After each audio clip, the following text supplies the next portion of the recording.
Hi guys, just a quick tutorial video on how to prepare a photo for projected image competition.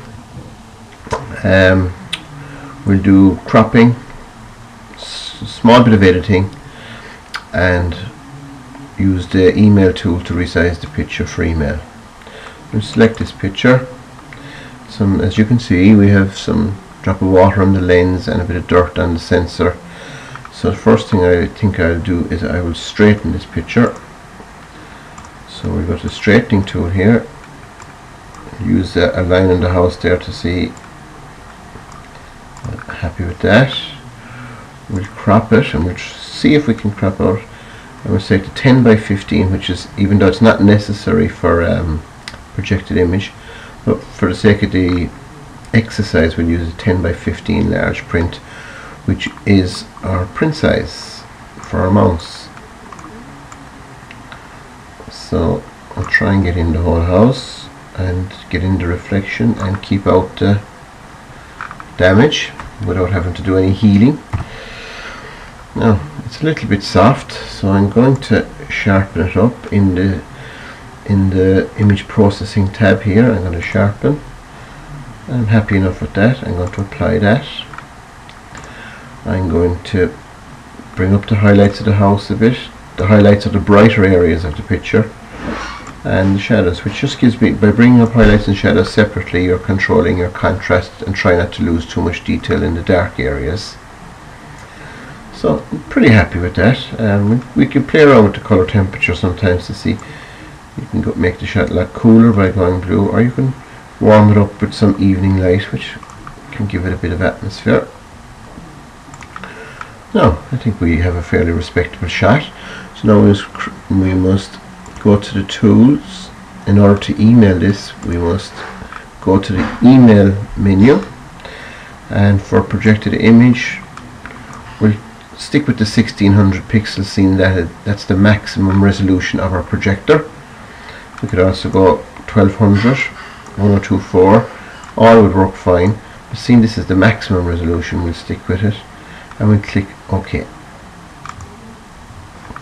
Now that picture is ready for email, so all we have to do is to go down to the email tab on the tray at the bottom and click email. It'll ask me which one I want. I have Gmail and I have Windows Live Mail, so for the sake of this exercise most of us use Gmail, so I'll use the Gmail setting and I can send it from my camera club. There it is, at gmail.com, and I put in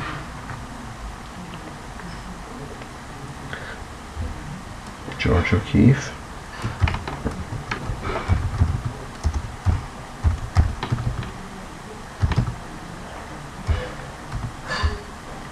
and we'll say the theme would be reflections.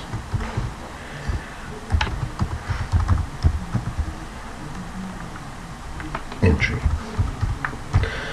That gives the person by putting in the subject correctly like that, we have the name of the photographer yourself and reflections entry, so we know what theme it is.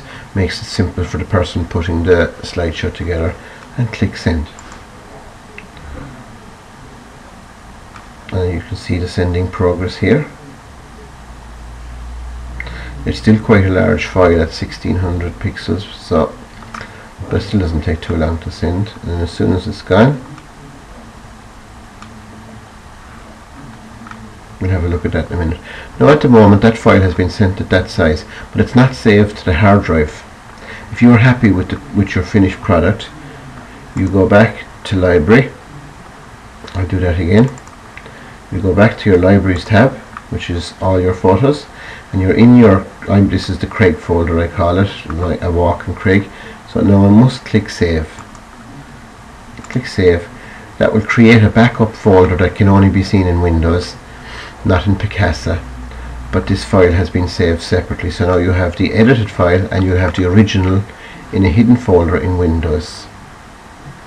So now we'll go to the Gmail account. As you can see, that's Facebook.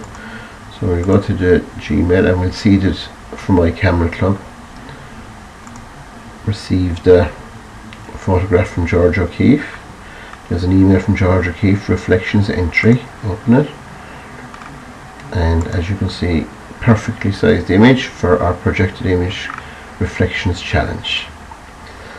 So I hope you found that helpful, but before we finish, we will go to our pictures folder, and we'll go to my pictures where I have the Craig walk in my pictures folder. Double click, and there's the originals. So the edited file is in there somewhere, but the originals are in here, and it's part of one of these here, but at least we know it is still we can probably find it here. Date created the 6th of the 11th, so that must be the file, the original file. There it is. That's the original file, always saved. So I can close that down again and close down the email. It's no longer necessary. In fact, I can delete it as we're not going using it, and close.